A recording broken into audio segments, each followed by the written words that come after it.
आज का जो टॉपिक है हमारा वो बहुत ही इम्पोर्टेंट टॉपिक है जिसका नाम है एटॉमिक स्ट्रक्चर। अगर हम ये कहें कि जो हमारा साइंस मॉडर्न साइंस डेवलप हुआ है यानी जिसमें क्वांटम मैकेनिक्स है और पूरी केमिस्ट्री, उसका बैकबोन पार्ट में एक पार्ट आता है एटॉमिक स्ट्रक्चर्स। ठीक है। अगर एटॉमिक स्ट्रक्चर की आप बात करेंगे तो सबसे पहले आपको बात करना पड़ेगा किसकी? एटम की करना पड़ेगा। तो एटम को समझते हैं, एटम का मीनिंग क्या है, राइट? है ना? तो आप ध्यान से देखिएगा, हमारे यहाँ यानी इंडियन कल्चर में एक महर्षि थे, उनका नाम था कनाद। क्या नाम था? कनाद। तो महर्षि कनाद ने क्या कहा? महर्षि का आज से लगभग 2000 ईयर पहले की बात है ये, है ना, उससे भी ज़्यादा। महर्षि कनाद कहते हैं कि दुनिया का हर मटेरियल छोटे छोटे कण से बना है। किससे बना है? छोटे छोटे कण से बना है। ये कहते हैं, महर्षि कनाद कहते हैं, है ना, एवरी मटेरियल या एवरी पदार्थों कहते हैं, हर प्रत्येक पदार्थ, है ना, हिंदी में कहेंगे, संस्कृत में हर पदार्थ, ठीक है, छोटे छोटे, है ना, स्मॉल, स्मॉलेस्ट कण से बना है। क्या किससे बना बेटा? कण से बना है। ओके। और जिसे हम लोग या वो क्या कहते थे?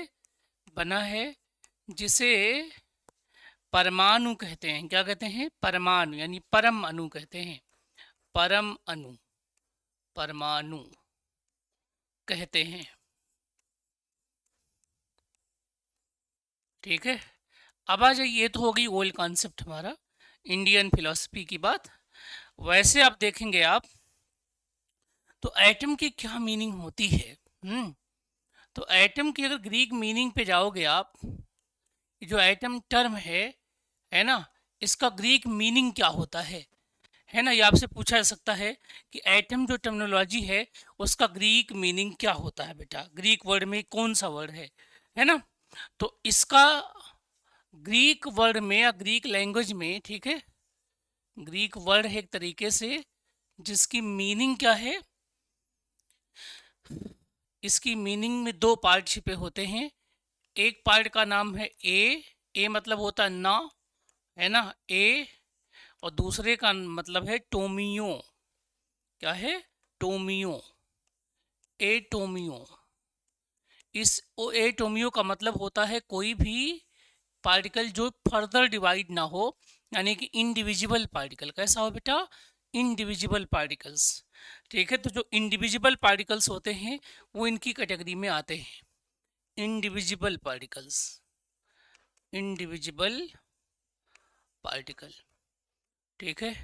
हालांकि इनके बारे में बहुत सारी बातें नहीं हो पाई हैं, ठीक है, इस पूरे गैप के बीच में, लेकिन जस्ट 1808 में जो पहली थियरी इस्टेब्लिश की गई है उसके बारे में हम लोग थोड़ा सा पढ़ेंगे, यानी 2 से 3 मिनट पढ़ेंगे।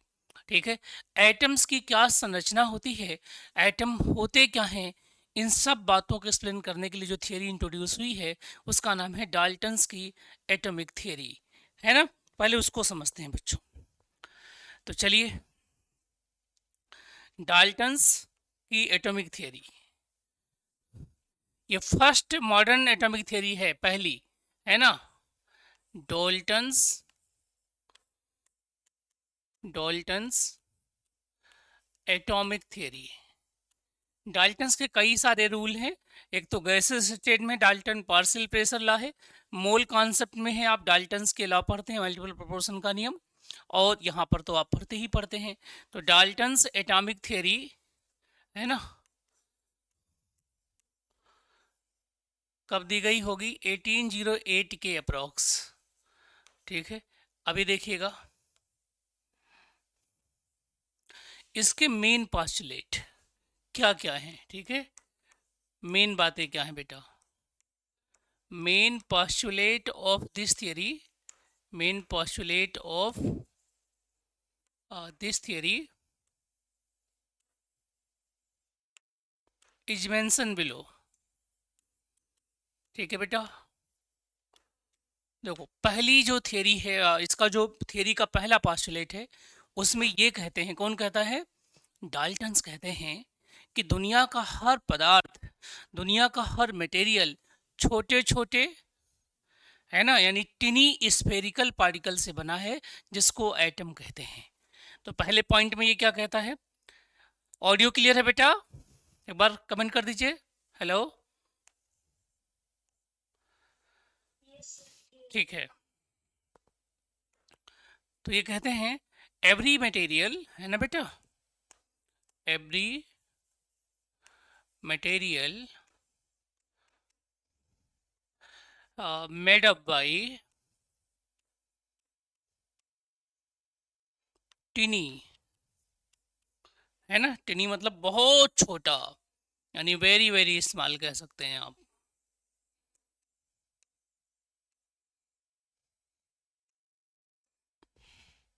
और वो कैसे होंगे? इनके अकॉर्डिंग स्फेरिकल पार्टिकल। कैसे बेटा? Spherical particle.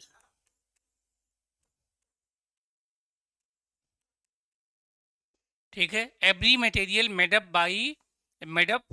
By tiny spherical particles called atom, called atoms. अभी एटम के बारे में क्या डिफाइन करते हैं? मानी सेकंड पॉइंट कहते हैं एटम्स और इनडिविजिबल बेटा, इन्हें हम डिवाइड नहीं कर सकते, है ना। ठीक है, मतलब एटम को और छोटा नहीं बनाया जा सकता, एटम में से कोई पार्टिकल नहीं निकाला जा सकता, ऐसा किसका मानना था? बोलो भाई। डाल्टन का मानना था। किसका मानना था? डाल्टन्स का। अब ये कहते हैं तीसरी बात, और यहीं से फेल हो गए हो, लेकिन अभी उस टाइम तक कोई डिस्कवरी नहीं हुई थी, इस नाते ये पास है। तो थर्ड पॉइंट को आप लोग समझिए बेटा, थर्ड पॉइंट को समझिए। ये कहते हैं कि अगर एलिमेंट एक ही है, क्या है बेटा? एलिमेंट एक ही है। जैसे मान लो आपने आयरन एलिमेंट ले लिया, आपने गोल्ड एलिमेंट ले लिया, आपने सोडियम एलिमेंट, कोई एक एलिमेंट ले लीजिए, चाहे आप आयरन ले लीजिए, चाहे आप गोल्ड ले लीजिए, चाहे आप सोडियम ले लीजिए। ठीक है, तो ये जो एलिमेंट, एक तरीके के एलिमेंट में जितने भी एटम्स होंगे वो हर एक रेस्पेक्ट में क्या होंगे? सिमिलर होंगे, यानी आइडेंटिकल होंगे, यानी सेम होंगे, है ना। क्लियर है बेटा? ओके। और एटम अगर डिफरेंट एलिमेंट के हों, ठीक है, तो वो हर तरीके से डिफरेंट होंगे। तो अब इसमें चार बातें लिख सकते हैं हम लोग। तीसरी बात, एटम्स ऑफ सेम एलिमेंट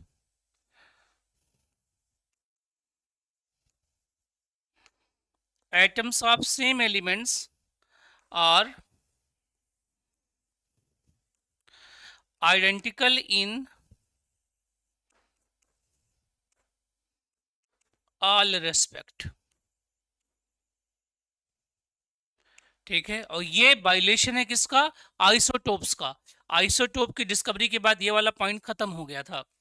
चौथे पॉइंट में ये क्या बोलते हैं बेटा कि एटम्स ऑफ डिफरेंट एलिमेंट, क्या बेटा? Atoms of different element, atoms of different element, है ना,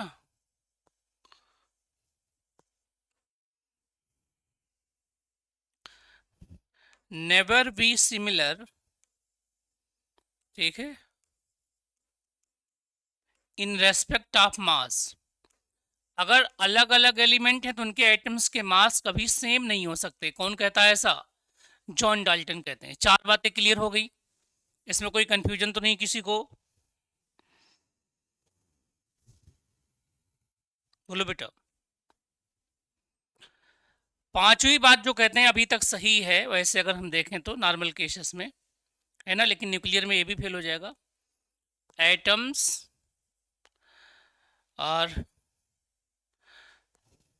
नाइदर क्रिएटेड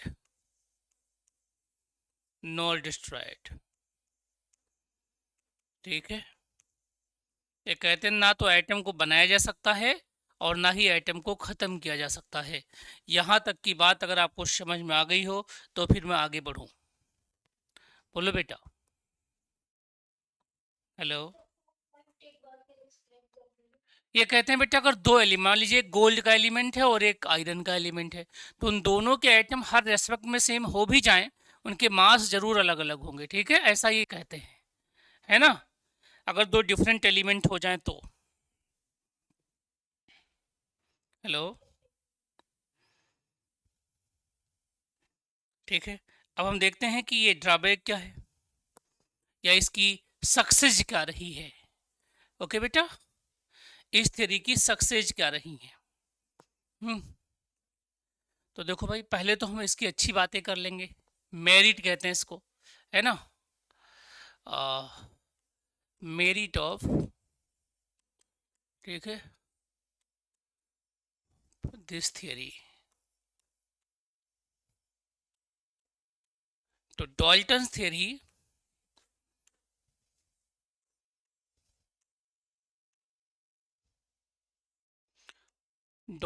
थियरी बेटा, है ना, सक्सेसफुली एक्सप्लेन, किसको एक्सप्लेन करता है, फर्स्ट, इसके हिसाब से एक है लॉ ऑफ मास कंजर्वेशन, क्या बेटा, law of mass conservation, law of mass conservation, ठीक है, जिसको किसने प्रपोज्ड किया था, अरे बताओ, प्रपोज्ड बाय एंटोनियो लेवाजियर, क्या बेटा, एंटोनियो लेओजियर, है ना, एंड लोमोनोसाव, ये पूछ लेता है कई बार, हालांकि जैब में तो नहीं पूछता ये, ठीक है। और इसी थियरी से, इसी वाले लॉ से कि एक कॉन्सेप्ट है, इसको बोलते हैं बैलेंसिंग, है ना, तो बैलेंसिंग का जो नियम है लॉ ऑफ मास कंजर्वेशन से आया है, और लॉ ऑफ मास कंजर्वेशन को सही तरीके से एक्सप्लेन कर पाता है सक्सेसफुली कौन, डाल्टन की एटॉमिक थियरी, ठीक है। दूसरा क्या करता है, लॉ ऑफ कांस्टेंट प्रोपोर्शन बेटा, लॉ ऑफ कांस्टेंट प्रोपोर्शन, ठीक है, प्राउस्ट ने दिया था इस नियम को, ठीक है, प्रोपोर्शन।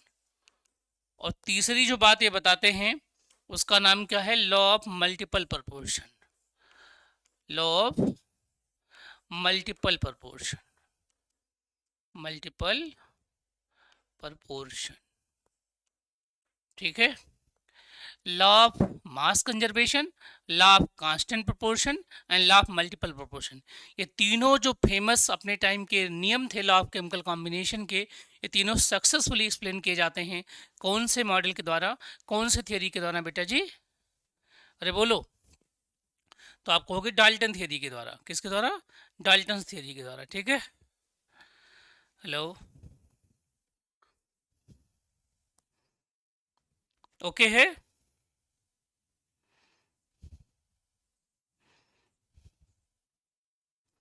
बताओ भाई।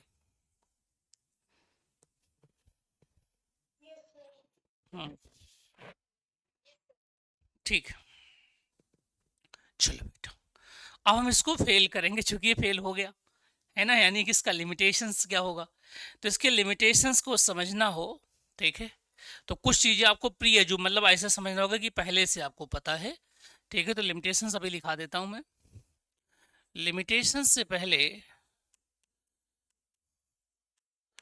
लिमिटेशंस, ओके, देखो, लिमिटेशंस से पहले एक बात आप जान लीजिए, या आप जानते भी होंगे कि सर एटम जो होता है वह एक स्फेरिकल पार्टिकल होता है, कुछ ऐसा, है ना, इस एटम के अंदर क्या होता है, एक न्यूक्लियस होता है, अगर ये पूरा एटम है सर, है ना बेटा, इस एटम के अंदर क्या होता है, एक छोटा सा न्यूक्लियस होता है, दैट इज, एक न्यूक्लियस होता है, और इस न्यूक्लियस के अंदर एक बहुत ही इंपॉर्टेंट पार्टिकल छिपा होता है, ठीक है, उसका नाम, सॉरी, इसके अंदर जो पार्टिकल होता है उसका नाम क्या है, प्रोटॉन और न्यूट्रॉन, ठीक है, और इनसे बाहर इलेक्ट्रॉन चक्कर लगाते रहते हैं, यानी ये अगर एटम पूरा का पूरा है, ठीक है, तो एटम में तो तीन पार्टिकल्स हो गए, राइट, क्या हो गए, 3 पार्टिकल्स हो गए। ओके, तो यानी कि एटम जो है 3 पार्टिकल से बना है, जबकि ये कहते थे एटम क्या है, इंडिविजिबल है, एटम टूट नहीं सकता, लेकिन एटम में से टूट के 3 फंडामेंटल पार्टिकल निकलते हैं। हालांकि लगभग 56 तरीके के पार्टिकल्स होते हैं न्यूक्लियस के अंदर केवल, है ना। लेकिन हम 3 बेसिक पढ़ेंगे, जिनमें से एक इलेक्ट्रॉन पढ़ेंगे आप, -1 E0, ठीक है, +1 P1 एंड 0 N1, ठीक है बेटा। तो जो आगे लिखा होता है ये चार्ज होता है, और जो ऊपर लिखा होता है वो मास होता है, यानी atom can be further divided. ठीक बात है। सेम इसी तरीके से हम जब किसी एलिमेंट या आइटम्स को लिखते हैं ना, मान लीजिए कोई आइटम बनाना है, किसी आइटम का सिंबल लिखना है, इसका जब सिंबल लिखते हैं आप, ठीक है, इसका जब सिंबल बनाते हैं बच्चों, ठीक है, तो जब इसका सिंबल लिखना होता है हम लोगों को, तो क्या करते हैं, सबसे पहले उस एलिमेंट का जो नाम होता है वहीं से कोई ना कोई चीज़ लेते हैं, या उसके लैटिन नेम से भी लेते हैं। जैसे मान लीजिए आपने कुछ भी ले लिया, मान लीजिए XYZ कुछ भी ले लिया, आपने एक एलिमेंट ले लिया जिसका नाम है एक्स, ठीक है, तो यहाँ पर जो लिखा होता है दैट इज, उसको हम बोलते हैं जेड, और यहाँ पे जो लिखा होता है उसको हम बोलते हैं ए। ये जो ए होता है ना, ये प्रोटॉन प्लस न्यूट्रॉन का सम होता है, और जो जेड होता है ये प्रोटॉन के बराबर होता है। किसके बराबर होता है, प्रोटॉन के बराबर होता है, ठीक है। यहीं से 2 टर्म डिराइव होंगे, एक का नाम है क्या, आइसोटोप्स। क्या नाम है, आइसोटोप्स, है ना। तो जो आइसोटोप्स होते हैं, ठीक है, उनमें क्या होता है, जेड सेम होता है। क्या होता है, जेड सेम होता है, और ए क्या होता है, डिफरेंट होता है ना। जैसे मान लीजिए एक एलिमेंट आप सपोज करिए, जिनमें से फेमस एलिमेंट कौन सा है, हाइड्रोजन है। क्या है, हाइड्रोजन है। तो हाइड्रोजन एक ही तो एलिमेंट है, लेकिन इसके 3 तरीके के एटम्स होते हैं। एक का नाम है 1H1, एक का नाम क्या है 1H2, एक का नाम क्या है बेटा 1H3, यानी कि प्रोटियम, ड्यूटेरियम एंड ट्राइटियम। ये नॉर्मल हाइड्रोजन है। क्या है, नॉर्मल हाइड्रोजन्स। ये हैवी हाइड्रोजन्स है, और ये रेडियो एक्टिव हाइड्रोजन्स है। इसको H कहिए, इसको D कहिए, इसको T कहिए। अगर पहले वाले से बना हुआ पानी आप पीते हैं तो आप जीते हैं, है ना। इससे बना हुआ पानी पियेंगे तो आपका विकास, आपका डेवलपमेंट रुक जाएगा, और इसका वाला पानी पियेंगे तो आप निकल लेंगे इस दुनिया से, राइट। तो इसका मतलब ये कहते थे कि एक ही एलिमेंट के सारे एटम हर रेस्पेक्ट में सेम होंगे, लेकिन आप देखिए एलिमेंट तो हाइड्रोजन है ना, लेकिन उसमें 3 डिफरेंट तरीके के एटम पॉसिबल हो गए। इवन उनके मास भी अलग अलग हो गए, उनकी प्रॉपर्टीज भी अलग अलग हो गई। दूसरी बात वो कहते हैं अगर एलिमेंट डिफरेंट है ना, तो कुछ भी हो जाए उनका मास सेम नहीं होगा। तो यहाँ पर एक कॉन्सेप्ट बाद में डिस्कवर हुआ, उस कॉन्सेप्ट का नाम क्या था, आइसोबार। क्या नाम था भाई, आइसोबार। क्या नाम था, आइसोबार नाम था। आइसोबार की कहानी क्या थी, बिल्कुल इससे अलग थी थोड़ी सी। क्या लगाव था आइसोबार के केस में, यहाँ पर सेम क्या था, सेम तो ए था, और डिफरेंट क्या था, जेड था। जेड ही फंडामेंटल प्रॉपर्टी है। जैसे कि आप देखेंगे कैल्शियम, अब कैल्शियम एक मेटल है, पूरी दुनिया जान रही है, आप भी जान रहे हैं, आपकी हड्डी कैल्शियम से बनी हुई है।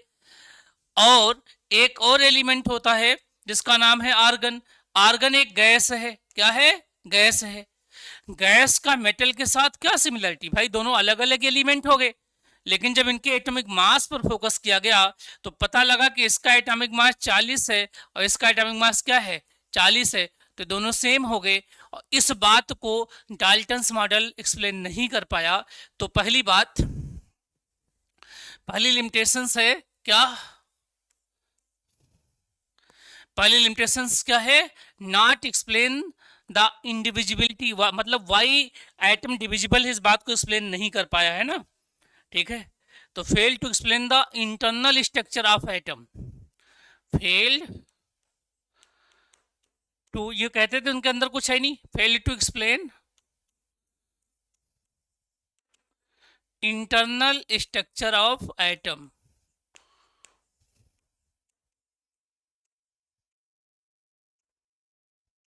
ये बात नहीं बता पाया ये। दूसरी बात क्या फेल हुआ है, कैन नॉट एक्सप्लेन, है ना बेटा, क्या फर्स्ट आइसोटोप्स क्यों हो रहे हैं उसको नहीं बता पा रहा है, दूसरी क्या बात नहीं बता पाता है, आइसोबार को नहीं बता पाता है। इन दोनों चीजों को इसलिए नहीं कर पाता, ना तो आइसोटोप्स को ना ही आइसोबार को। देखिए जरा एक बार।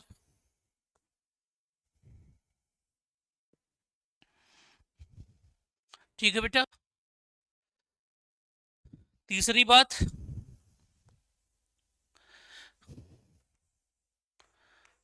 could not explain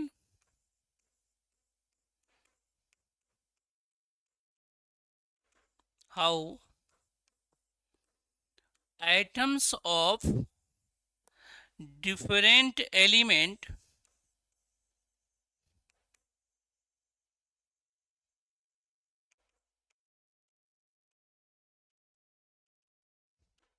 combine, है ना, अलग अलग एलिमेंट्स के एटम्स क्यों कंबाइन हो रहे हैं, इस बात को भी एक्सप्लेन ये नहीं कर पाया। क्या इतनी बातें क्लियर हैं बेटा जी?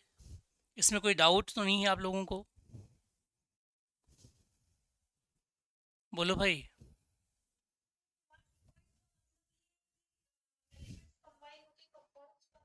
हाँ, क्यों बना रहे हैं ये नहीं बता रहा, ठीक है। हेलो। क्यों क्यों बना रहे हैं इसका कोई आंसर इनके पास नहीं है, ठीक है भाई। हम्म। चलिए, थोड़ा सा हम बेसिक बात और करेंगे और उसके बाद फिर हम लोग आगे बढ़ जाएंगे बच्चों, ठीक है। बिल्कुल बेसिक बातें करेंगे।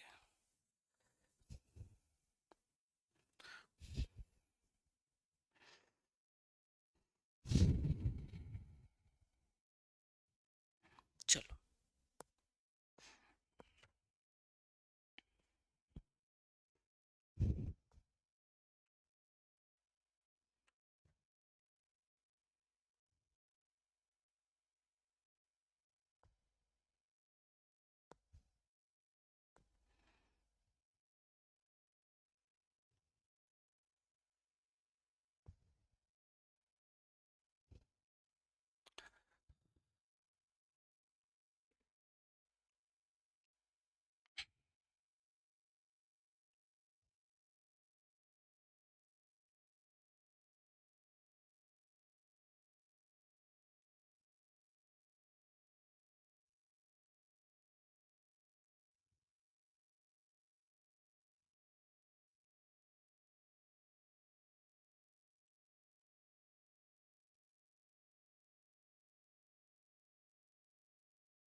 यहाँ हमने एक कैथोड लगा दिया है। क्या लगा दिया बेटा?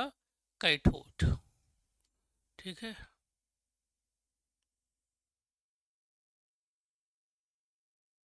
और यहाँ हमने एक बैटरी लगा दी है, ठीक है।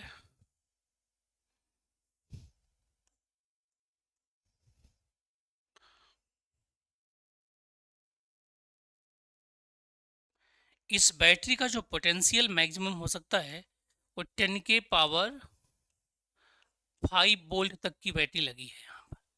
साथ ही साथ यहाँ ऊपर हमने क्या करा है बेटा जी,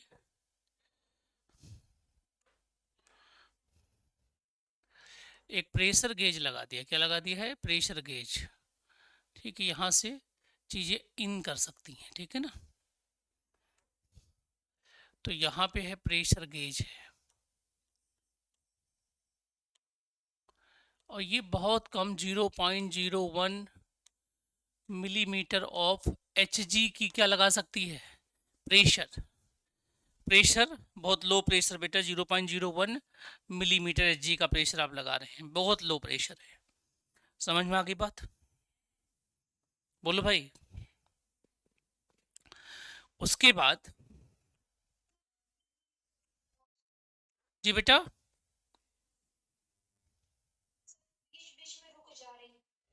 अच्छा अच्छा, वो इंटरनेट की इशूज होंगे बेटा, है ना। आप रिकॉर्डिंग भी देख लीजिएगा, ठीक है, तो वहाँ पे डाउट नहीं आएगा, राइट। हालांकि मैं समझाता रहूँगा, आप टेंशन मत लो, बिल्कुल ठीक है। दो दो बार समझा दूंगा जहाँ पे दिक्कत होगी आपको।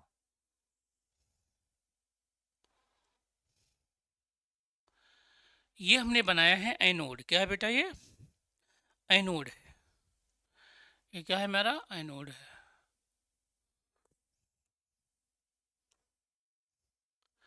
इसका नाम है एनोड। ठीक है। और एनोड के पीछे हमारे पास एक स्लिट है। क्या है? एक स्लिट है बेटा। यहाँ पर एक हमने स्लिट लगा दिया है, बिल्कुल तैतीस, सॉरी,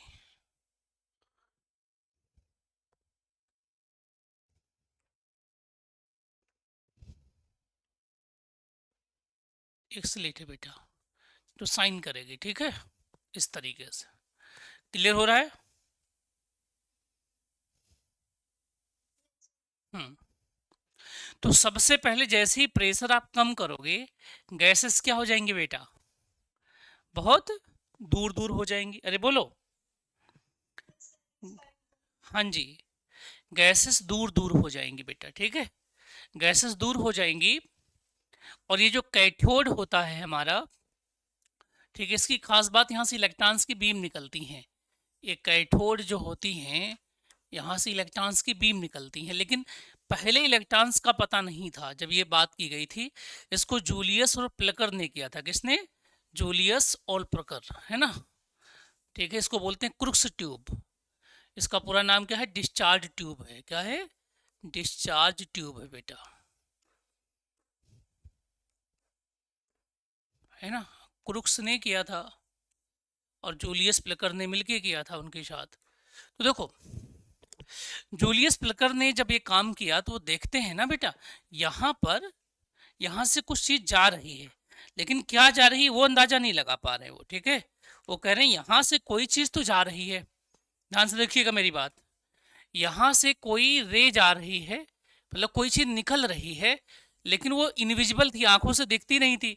तो अब आप कहोगे सर कैसे उनको पता चला कि यहाँ से कोई चीज जा रही है ना? क्यों? तो पीछे क्या था बेटा? यहाँ पीछे क्या था? जिंक सल्फाइड की लेयरिंग थी। क्या थी? जिंक सल्फाइड की लेयरिंग थी पीछे। ठीक है, तो जिंक सल्फाइड की लेयरिंग की वजह से यहाँ पे चमक उत्पन्न हो रहा था। यहाँ पे क्या उत्पन्न हो रहा था? चमक। ठीक है, यहाँ पे चमक उत्पन्न हो रहा था, बिल्कुल ये, है ना, यहाँ चमक उत्पन्न हो रहा था। तो इस साइनिंग को देख करके उन्हें ये लगा कि कोई चीज है यहाँ पर, लेकिन वो चीज क्या है इसके बारे में उन्हें आइडिया नहीं था। तो उन्होंने कहा कि इनविजिबल रे निकलती है डिस्चार्ज ट्यूब के अंदर। और वो फिर थक हार के उन्होंने अपना पूरा सेटअप वहीं पे रख के, और फिर उन्होंने बस इतना रिपोर्ट किया कि इनविजिबल रेज निकलती हैं जब वैक्यूम, या आप कह सकते हैं लो प्रेशर पे, डिस्चार्ज ट्यूब में हाई हाई वोल्टेज पे आप करंट सप्लाई करते हो तो। लेकिन अब ये किसी का नसीब अच्छा होता है, तो किसी का नसीब अच्छा था, उसका नाम क्या था? जे जे थॉमसन। किसका नाम था? जे जे थॉमसन। 1897 में बेटा जी, ठीक है, 1897 में, है ना, 1897 में जे जे थॉमसन ने क्या किया? सेम सेटअप को दोबारा स्टार्ट किया, है ना। कौन? जे जे थॉमसन। ठीक है, और उन्होंने कहा, इसके लिए उन्होंने बहुत सारे काम किए बेटा जी। ऐसा नहीं कि ऐसे ही कॉपी कर लिया केवल। उन्होंने दो काम किए। ये जो रास्ता है ना, इस रास्ते पे उन्होंने पहली बात तो एक लगाया यहाँ पे, क्या?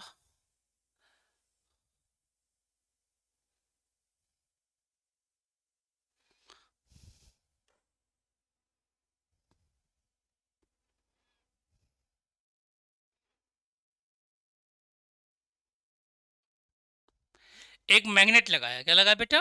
मैग्नेट लगाया, नॉर्थ और साउथ। और साथ ही साथ इसी के परपेंडिकुलर इन्होंने यहाँ पर, ठीक है बेटा, ऐसा कुछ एक इलेक्ट्रिक फील्ड भी लगाया।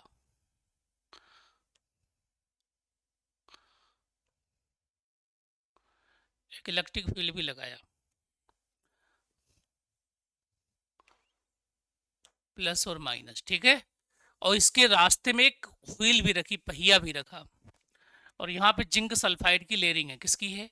जिंक सल्फाइड की लेयरिंग है। बस इतनी बातें करी। और इसके रास्ते में एक गोल सा क्या रखा? पहिया रखा, व्हील रखा यहाँ पे। व्हील क्यों रखा होगा? देखो, इस तरीके का पहिया था, ये पूरा सेटअप उन्होंने किया और उन्होंने कहा कि डिस्चार्ज ट्यूब से जो रे निकलती है उस रे का नाम क्या है बेटा? कैथोड रे है। क्या नाम है? कैथोड रे है। ध्यान सुनिएगा बेटा, क्या नाम है? Cathode ray. इस कैथोड रे पे इन्होंने प्रपोज्ड किया कि नेगेटिव चार्ज है। क्या चार्ज है? नेगेटिव चार्ज है। तो कैथोड रे पे अगर नेगेटिव चार्ज है, ठीक है, तो इसका नाम क्या दिया इन्होंने? नेगेटिव रे दिया। क्या दिया बेटा? नेगेटिव रे दे दिया। अब जब ये नेगेटिव रे हो गया तो ध्यान से सुनिएगा प्लीज, है ना, इन्होंने कुछ बातें बताई। वो कहते हैं कि जब ये रे चलती है अपने रास्ते में, ठीक है, और उसके रास्ते में आप एक व्हील रख देते हैं, फ्री पैडल व्हील रख देते हैं, तो पैडल व्हील घूमने लगता है। ठीक है, फिजिक्स कहती है कि दुनिया में आप किसी पे प्रेशर तभी लगा सकते हैं जब आपके अंदर क्या हो? मास हो, मोमेंटम हो, है ना। जिसके अंदर मास नहीं है वह मोमेंटम नहीं लगा सकता, और चेंज इन मोमेंटम ही क्या होता है? अरे डीपी बाई डी टी क्या होता है? DP by D T external pressure होता है। क्यों बेटा? और इसी को तो एम इंटू ए कहते हैं, न्यूटन सेकेंड लॉ। इसका मतलब किसी के ऊपर बल आरोपित करने के लिए, किसी के ऊपर फोर्स लगाने के लिए सबसे जरूरी बात क्या है? उस पार्टिकल के अंदर या उस मटेरियल के अंदर जो भी चीज है जो लगा रहा है उसके अंदर मास होना चाहिए। अगर कैथोड रे के चलने से घूम रहा है, इसका मतलब वो रे तो नहीं है, क्योंकि रे के अंदर मास नहीं होता। रे के अंदर मास होता तो धूप में जो धूप की किरणें आती हैं वो हमारे ऊपर क्या लगा पाती? प्रेशर लगा पाती। और धूप में आप जाते तो आपको लगता बोझ आपके ऊपर आ गया, लेकिन ऐसा नहीं है। लेकिन हवा आप पे बोझ लगा सकती है। हवा तेजी से चले तो प्रेशर में आप झुक जाओगे, मुड़ जाओगे, उड़ भी जाओगे। अरे बोलो, क्लियर है बेटा इतना? ओके। तो अब इन्होंने कहा कि नहीं, ये कैथोड रे है, ये नहीं है, ये क्या है? ये पार्टिकल्स हैं। क्या है? पार्टिकल्स हैं। ठीक है बेटा, पार्टिकल्स हैं। और चूंकि ये पार्टिकल किधर मुड़ रही हैं? प्लस की ओर मुड़ रही है। इसका मतलब इसमें नेगेटिव चार्ज है। कौन सा चार्ज है? नेगेटिव चार्ज है। ठीक है, तो इनके बारे में जो कंक्लूजन आया, ये क्या है बेटा? These are particles, these are particle, ये कहते हैं पार्टिकल हैं, एंड मेडअप बाई,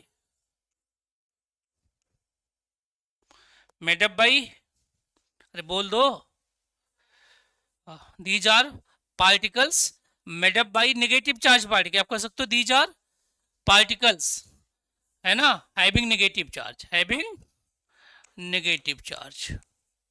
लो, कहानी खत्म हो गई। जो रे रे चिल्ला रहे थे, इन्होंने क्या कह दिया है? ये पार्टिकल्स हैं, नेगेटिव चार्ज हैं। बाद में इन्हीं पार्टिकल का नाम क्या रखा गया? इलेक्ट्रॉन्स रखा गया। क्या नाम रखा गया बेटा? इलेक्ट्रॉन, इलेक्ट्रॉन, इलेक्ट्रॉन, है ना। किसने रखा होगा? इलेक्ट्रॉन का नाम किसने दिया है? स्टोनी ने। किसने? स्टोनी ने। स्टोनी ने इन पार्टिकल का ही नाम क्या दे दिया? इलेक्ट्रॉन दे दिया। इलेक्ट्रॉन की डिस्कवरी थॉमसन ने की। अब देखो, आपका तो क्वेश्चन बहुत मासूम सा क्वेश्चन होगा कि सर इस पे चार्ज है तो कितना चार्ज है ना। तो चार्ज ऑन इलेक्ट्रॉन बेटा, चार्ज ऑन इलेक्ट्रॉन, ठीक है, determine by what? Millikan oil drop experiment. क्या? Millikan oil drop experiment, Millikan oil drop experiment, है ना। मिलिकन, हेलो, बोलो बेटा।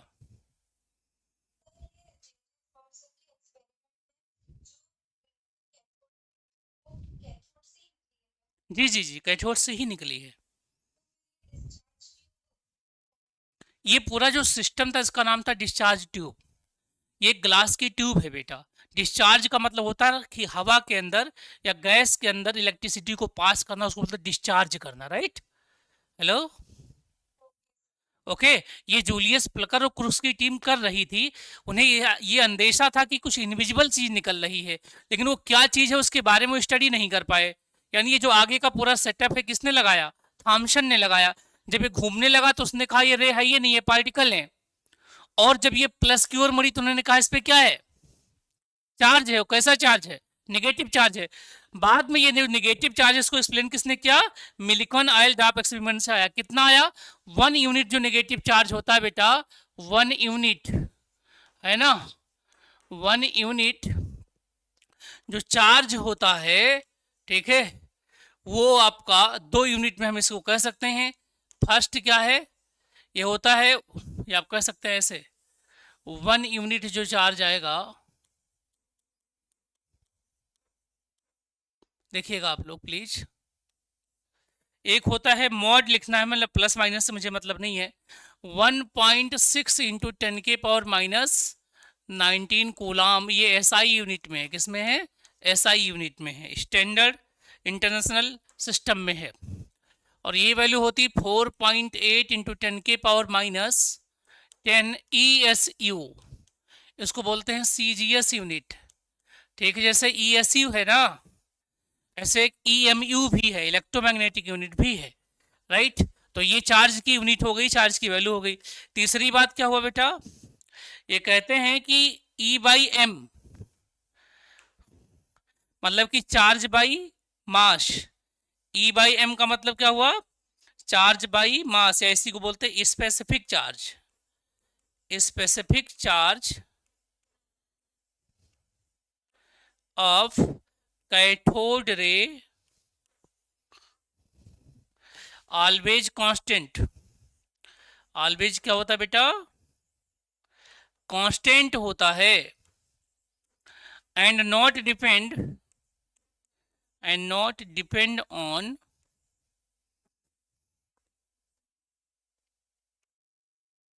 Nature of gas field in discharge tube.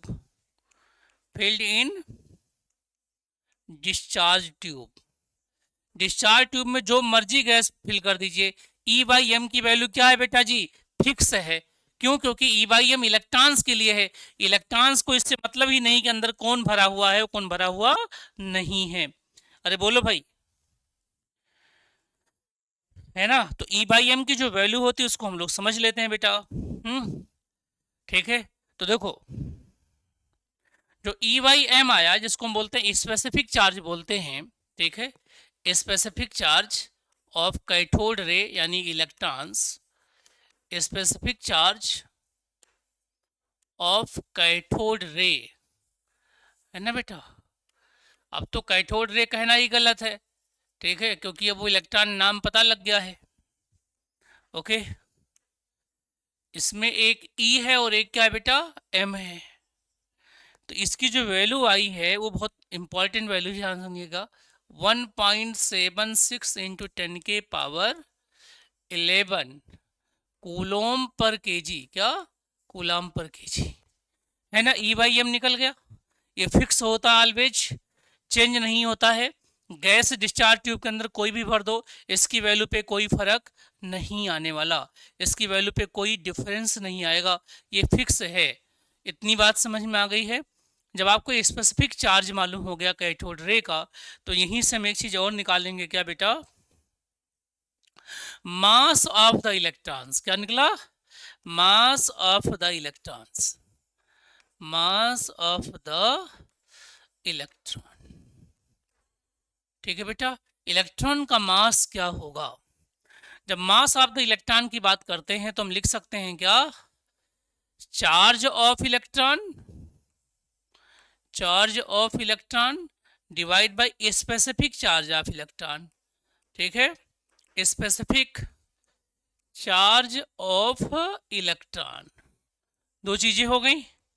अब देखो इधर चार्ज कितना आया था? वो E था। स्पेसिफिक चार्ज कितना आया था? E/m था कि नहीं था? इन दोनों की वैल्यूज को सॉल्व कर लीजिए आप। तो ये E की वैल्यू आई है 1.6 इंटू 10⁻⁻19 कूलम। ठीक है, और ये वैल्यू कितनी आई भाई, 1.76 इंटू 10 के पावर 11 कूलाम पर केजी। तो कूलाम से कूलाम तो गया, सॉल्व करोगे तो कितना आ जाएगा जरा देख के बताओ। तो आएगा 9.1 इंटू 10 के पावर -31 केजी। ठीक है, ये क्या है, इलेक्ट्रॉन का मास है। अब अभी इलेक्ट्रॉन का मास इतना छोटा है, इतना छोटा है, 10 के पावर -31 में आ रहा है। यानी मास ऑफ इलेक्ट्रॉन को जब मास ऑफ प्रोटॉन के साथ कंपेयर करूंगा, किसके साथ, मास ऑफ प्रोटॉन के साथ, तो लगभग इसमें 1837 के आसपास क्या करना पड़ेगा, डिवाइड करना पड़ेगा। साथ ही जब मैं इसी के मास को न्यूट्रॉन के मास के साथ करूंगा, किसके साथ, मास ऑफ न्यूट्रॉन के साथ करूंगा, तो 1839 के अप्रोक्स हो जाएगा। यानी जब 1837 प्रोटॉन, 1837 इलेक्ट्रॉन मिलेंगे तब एक प्रोटॉन के बराबर उनका मास होगा। इस नाते जनरली इलेक्ट्रॉन के मास को 0 मान लिया जाता है। ठीक है, क्या मान लेते हैं बेटा, 0 मान लेते हैं। और इलेक्ट्रॉन के सिंबल को अब समझ पाएंगे आप।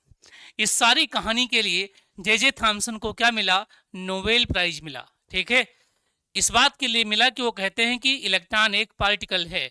मजेदार बात है कि उसी घर में, जे थॉमसन के घर में, उनका एक बेटा था, उसका नाम था जेके थॉमसन, उसको भी नोबेल प्राइज मिला। लेकिन इस बात के लिए मिला कि वो कह रहा है, क्या कह रहा है, कि इलेक्ट्रॉन एक बेब है ना। बाप कहता है इलेक्ट्रॉन पार्टिकल है, उसके लिए नोबेल प्राइज मिलता है, और बेटा प्रूफ करता है कि इलेक्ट्रॉन एक बेब है। समझ में आ गई भाई कहानी, वेरी गुड।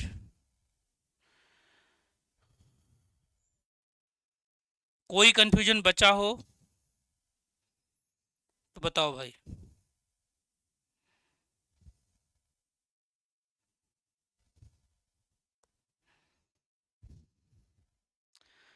बिल्कुल बेसिक से पढ़ा रहा हूँ बेटा, है ना।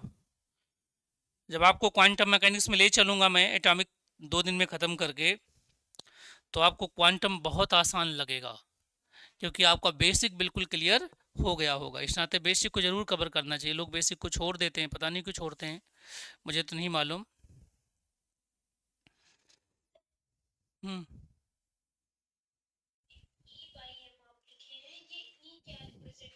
ई इज द चार्ज बेटा, ई क्या है, चार्ज है ना। हेलो, इलेक्ट्रॉन का चार्ज है, राइट। देखो ऐसा होता है, किसी भी सबस्टांस पे जब आप उसे रब करते हैं ना, रब, और इसको आप ऐसे करेंगे तो हल्की हल्की पार्टिकल्स आपके जुड़ेंगे। इसी हिडन पावर को इलेक्ट्रिसिटी कहते हैं, वैद्युत कहते हैं फिजिक्स में, राइट। लोग समझ नहीं पा रहे थे ऐसा क्यों है ना। तो बाद में कूलम ने भी समझाया और भाई लोगों ने समझाया। जब ये इलेक्ट्रॉन की डिस्कवरी हो गई तो इसका मतलब इलेक्ट्रॉन्स निकलते जा रहे हैं। तो इसका मतलब चार्ज का जो मटेरियल है ना, चार्ज की जो खास बात है, चार्ज क्वांटाइज्ड है। आपकी पूरी केमिस्ट्री में 3 चीजें क्वांटाइज्ड हैं। क्या बेटा, क्वांटाइजेशन, क्वांटाइजेशन समझते हैं। क्वांटाइजेशन का मतलब कोई चीज किसी एक फिक्स पार्टिकल या फिक्स मटेरियल, फिक्स क्वांटिटी के मल्टीपल के फॉर्म में आए। जैसे मैं बताऊं, एक क्लास है, 100 बच्चों की हो सकती है, वो 10 बच्चों की हो सकती है, एक बच्चे की हो सकती है, 1000 बच्चे की हो सकती है, 1 लाख बच्चे भी क्लास में हो सकते हैं, मतलब उस यूनिवर्सिटी में हो सकते हैं। क्या उसमें आधा बच्चा हो सकता है, क्या उसमें 5.2 बच्चे हो सकते हैं, अरे बोलो, नहीं हो सकते ना बेटा। इसका मतलब क्लास ले रहा हूं बेटा, वीडियो कॉल मत करो, बाद में कर लूंगा बेटा, ठीक है। देखो क्वांटाइजेशन बेटा, है ना। तो क्वांटाइजेशन के लिए 3 क्वांटिटीज हमारे पास अवेलेबल है। कितनी क्वांटिटीज बेटा, 3 क्वांटिटीज अवेलेबल है ना, जो क्वांटाइज्ड है एक्चुअली में, है ना। हमारी साइंस में 3 क्वांटिटीज हैं बेटा, जो क्या है, क्वांटाइज्ड है ना। चलिए अब उन तीनों को समझाना आप लोगों को।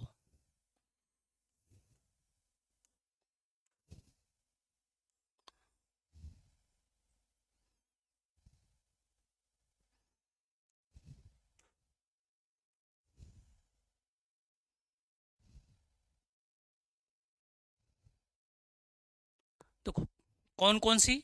तो पहला चार्ज है बेटा, क्या है? चार्ज क्वांटाइज्ड है। चार्ज क्या है? क्वांटाइज। चार्ज को ऐसे लिख सकते हैं, Q is equal to B N times of E बोलते हैं, ठीक है, एन टाइम्स ऑफ ई, जहां एन कभी भी फ्रैक्शनल नहीं होगा, राइट। हेलो। दूसरा क्या क्वांटाइज्ड है बेटा? एनर्जी। क्या? एनर्जी, ये भी पढ़ेंगे आगे। एनर्जी क्वांटाइज्ड है, एनर्जी को लिखते हैं, टोटल जो एनर्जी होती है वो एच न्यू के एन टाइम्स होती है, यहां भी एन हाफ नहीं हो सकता, फ्रैक्शनल नहीं हो सकता। तीसरी क्या बात क्वांटाइज्ड है, उसका नाम है अंगुलर मोमेंटम। क्या नाम बेटा? अंगुलर मोमेंटम, ठीक है, जिसको हम बोलते हैं एल। क्या बोलते हैं बेटा? एल, ठीक है। और एल क्या होता है? ये होता है एम बी आर। क्या होता है? एम बी आर फिजिक्स की भाषा में।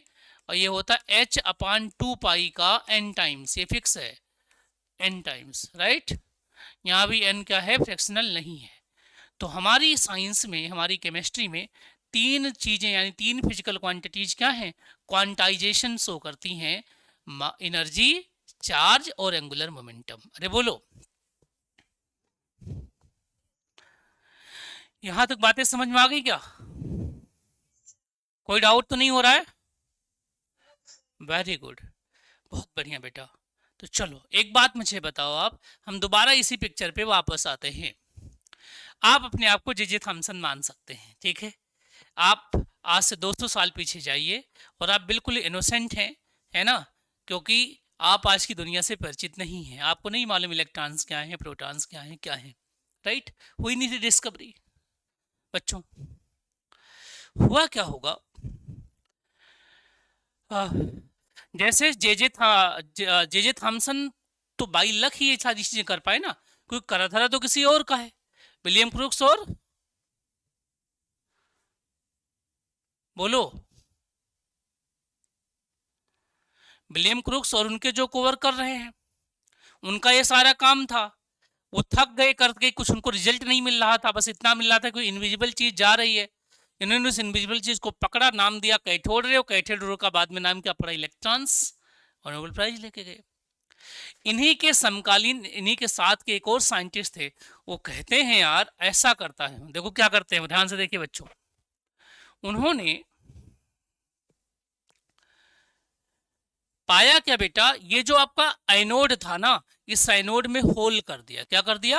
होल कर दिया। ध्यान से सुनिए बेटा, एनोड में क्या कर दिया? होल कर दिया इन्होंने, ठीक है।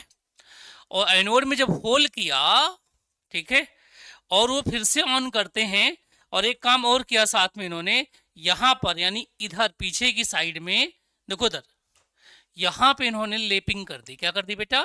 लेप, किसकी? जिंक सल्फाइड की लेप यहां कर दी। थॉमसन ने कहा करी थी? आगे की थी। थॉमसन ने आगे की थी ना। वो कहा, उसने सोचा कि अगर नेगेटिव चार्ज का एक पार्टिकल है तो पक्की सी बात है पॉजिटिव चार्ज का पार्टिकल भी होना चाहिए, और अगर नहीं है तो फिर मटेरियल से करंट लगना चाहिए, है ना। मटेरियल कोई करंट लगाती नहीं है टच करने पर, तो उसका सोचना बिल्कुल जायज था, है ना।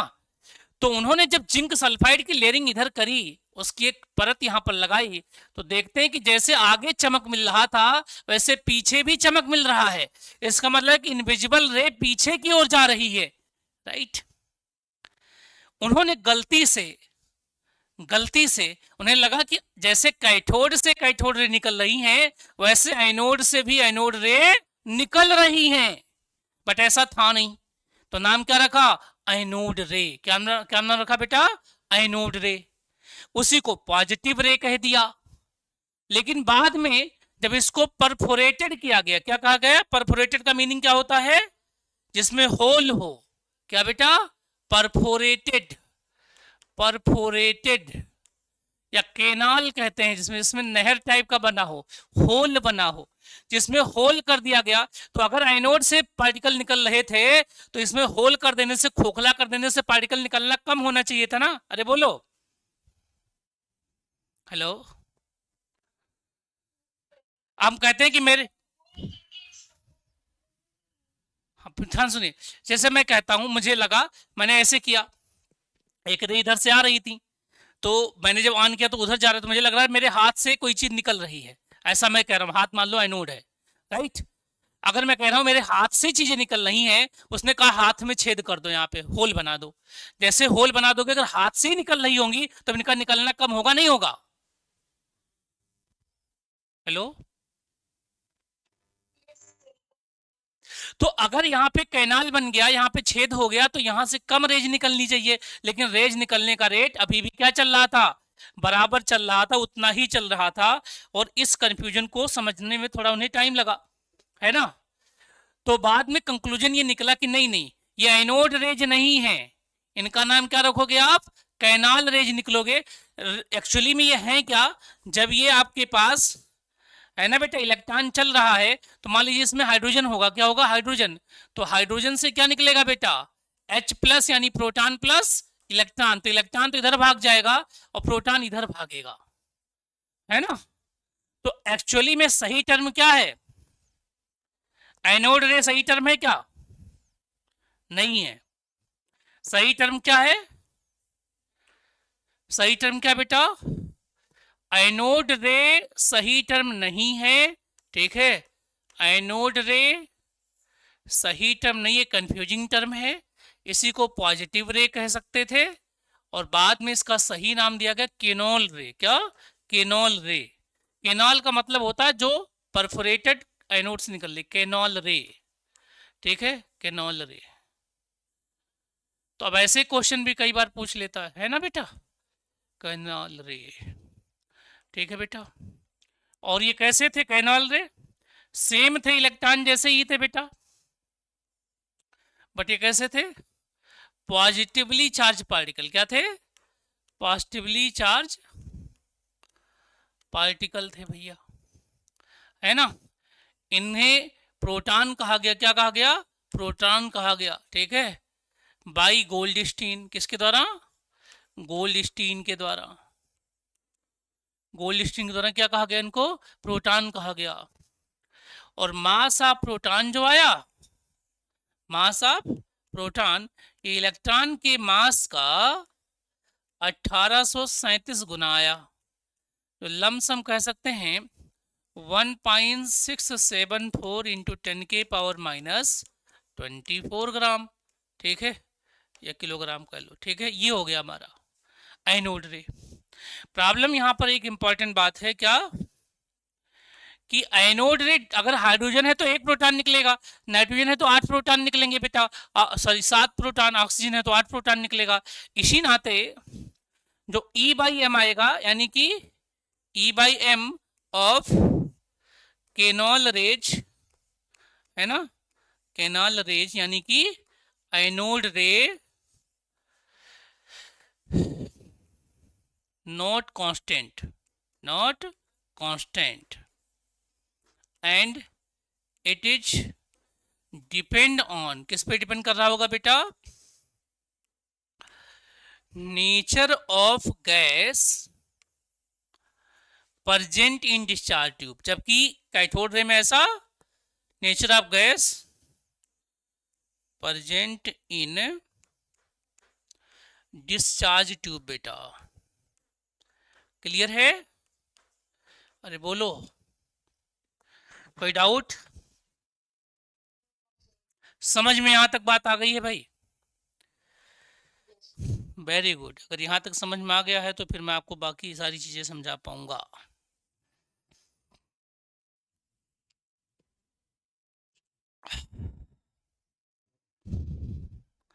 देख लो भैया,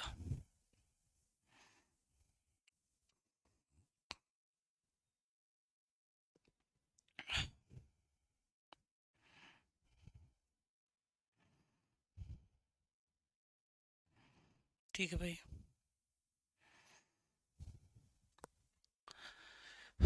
एक चीज गलत लिख दिया ना हमने, केजी ना लिखे ग्राम लिखेगा बेटा, या 27 केजी लिख दीजिएगा, 10⁻⁻27। चलो, ये सब कहानी जब हो गई, ठीक है, तो जब रदरफोर्ड मॉडल आया होगा, तो उस मॉडल से एक और कॉन्सेप्ट आया कि नहीं नहीं नहीं, इन दोनों के मास से ज़्यादा हैवी है प्रोटॉन, मतलब कि सॉरी न्यूक्लियस या एटम्स। तो कोई ना कोई हिडन पार्टिकल और है, और उस हिडन पार्टिकल्स को ऐसे समझिए आप कि आपके पास क्या है, बेरेलियम है। क्या बेटा? बेरेलियम है। क्या है? बेरेलियम है एक। इस तरीके से बेरेलियम की एक चादर है। क्या है बेटा ये? या बोरान है, मान लीजिए, आप कुछ भी समझ लो आप, ये बोरान है आपके पास। ठीक है,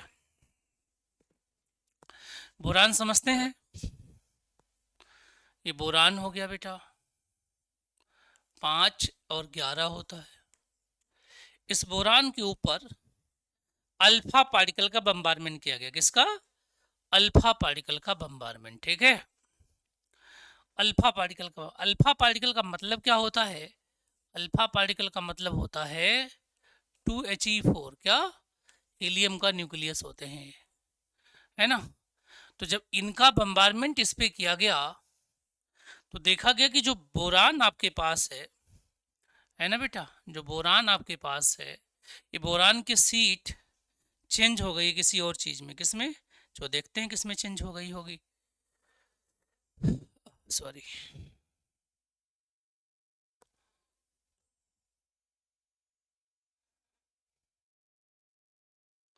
कार्बन बन गया। क्या बन गया बेटा? कार्बन। बोरान की सीट कार्बन बन चुकी है। क्या बन गई है? कार्बन, है ना।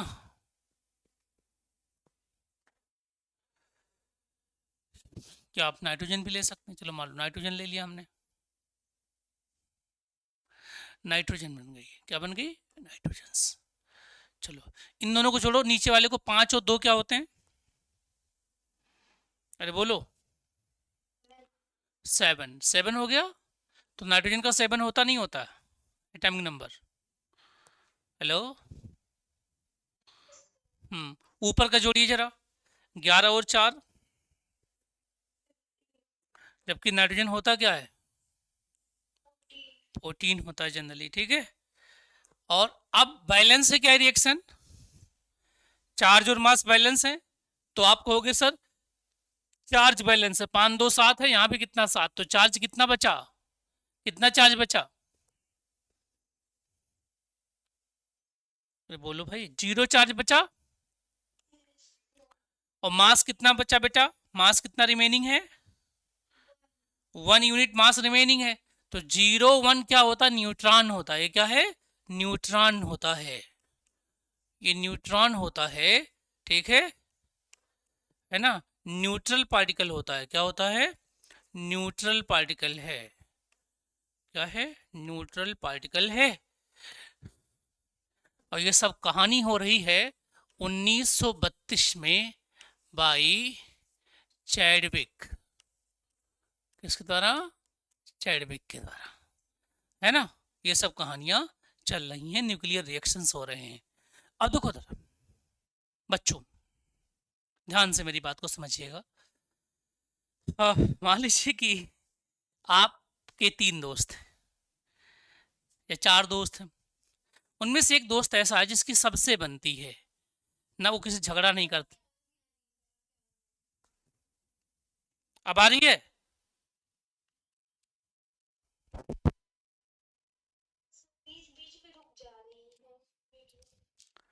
अच्छा, वो नेट की इशूज हैं बेटा, और कोई दिक्कत नहीं। ठीक है, इंटरनेट इशूज। ऑडियो भी रुक रही है क्या? अच्छा अच्छा, अभी चेक कर लेता हूँ मैं। देखो ध्यान से सुनो बेटा। मान लीजिए आप 4 दोस्त हैं या 5 दोस्त हैं। हमारे दोस्तों के बीच में एक ऐसा दोस्त होता है जो किसी झगड़ा वगड़ा नहीं करता, बड़ा सीधा साधा रहता है, राइट। तो वो सब का सबके लिए न्यूट्रल रहता है ना।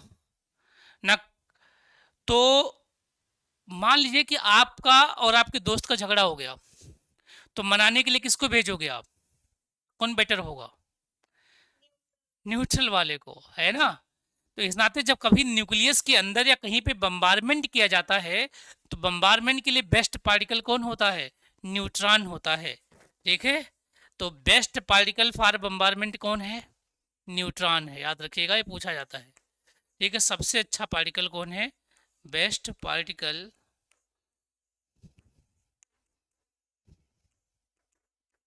और बम्बारमेंट कौन है? न्यूट्रॉन है बेटा। ये जो न्यूट्रॉन है ना, इसकी जो आधी जिंदगी यानी हाफ लाइफ टाइम है ये 16.2 मिनट है। कितना है? 16.2 मिनट है। ठीक है। जबकि प्रोटॉन जो है ना, उसकी जो टी हाफ है वो लगभग 10 के पावर 31 ईयर है। क्या है ना? क्योंकि half life time nuclear phenomenon है, इलेक्ट्रॉन न्यूक्लियस में नहीं रहता, इस नाते उसकी स्टडी नहीं हो पाई है। ओके। तो न्यूट्रॉन पे चार्ज कितना है? अरे बोलो। 0 है। न्यूट्रॉन का मास कित हाँ, 1.758 10 के पावर -27 kg। तो तीनों फंडामेंटल पार्टिकल की डिस्कवरी हो चुकी है अब। ठीक है। अब थोड़ा सा बैक चलते हैं। जब केवल इलेक्ट्रॉन डिस्कवर हुआ है, प्रोटॉन की डिस्कवरी अभी नहीं हुई है। उस पर्टिकुलर एरा में चलते हैं। उस एरा में एक मॉडल आने वाला है। उस मॉडल का नाम है थॉमसन मॉडल। क्या नाम बेटा? Thompson model. ठीक है। अभी आप इतना समझिए कि मैंने पढ़ा तो तीनों दिए हैं, लेकिन आप मानिए कि अभी केवल इलेक्ट्रॉन के बारे में पता है। किसके बारे में? इलेक्ट्रॉन्स के बारे में पता है। ठीक है। तो एक मॉडल आने वाला है जिस मॉडल का नाम क्या है? थॉमसन मॉडल है ना। थॉमसन मॉडल बोलते हैं इसको।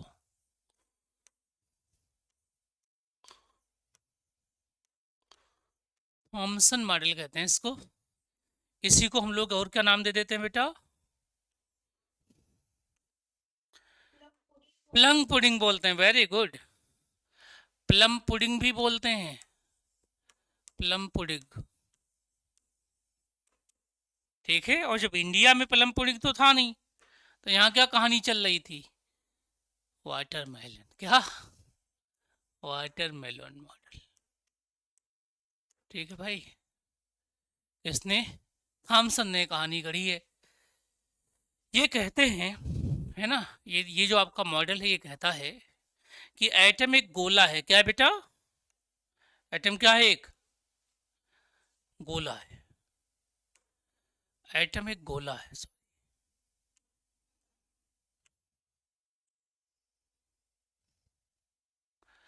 इनके हिसाब से एटम एक गोला है। हम्म। तरबूज जैसा है मामला। ठीक है। और इस गोले का जो रेडियस है बेटा, वो कितना है इनके हिसाब से? 10 के पावर -10 मीटर का। कितने का है? 10 के पावर -10 मीटर है। तो इनके हिसाब से एटम एक 10 के पावर -10 मीटर रेडियस का एक गोला है। इस गोले के अंदर, ठीक है, पॉजिटिव चार्ज हर जगह, याद रखिएगा, पॉजिटिव चार्ज क्या है? हर जगह है। अरे बोलो। पॉजिटिव चार्ज कहाँ पर है? हर जगह है इनके हिसाब से। ठीक है। पॉजिटिव चार्ज हर जगह फैला हुआ है भाई। पॉजिटिव चार्ज कहाँ है बेटा? हर जगह पॉजिटिव चार्ज है। ठीक है। ये कहते हैं हर जगह पॉजिटिव चार्ज है जी।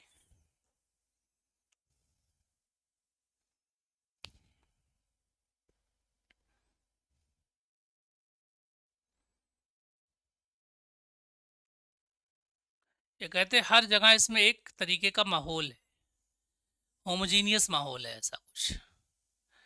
सॉरी।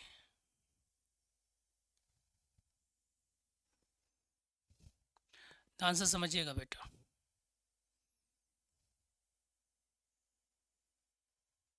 ये जो देख रहे हो बेटा, ये हर जगह क्या है? पॉजिटिव चार्ज है। क्या है? पॉजिटिव चार्ज हर जगह। ये जो मैं भर रहा हूँ ये पॉजिटिव चार्ज है। इन्हें नहीं पता था कि पॉजिटिव चार्ज कोई पार्टिकल वार्टिकल नहीं। वो कहते हैं पॉजिटिव चार्ज हर जगह है इनके हिसाब से। ठीक है।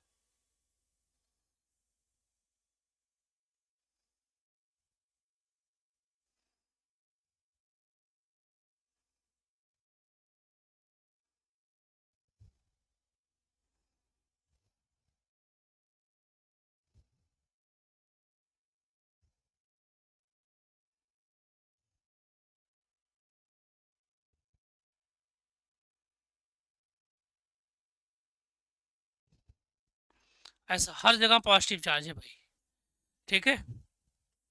और इसी पॉजिटिव चार्ज के बीच में कहीं कहीं क्या है, क्या है भाई, नेगेटिव चार्ज कहीं कहीं है, ठीक है, कहीं कहीं नेगेटिव चार्ज है।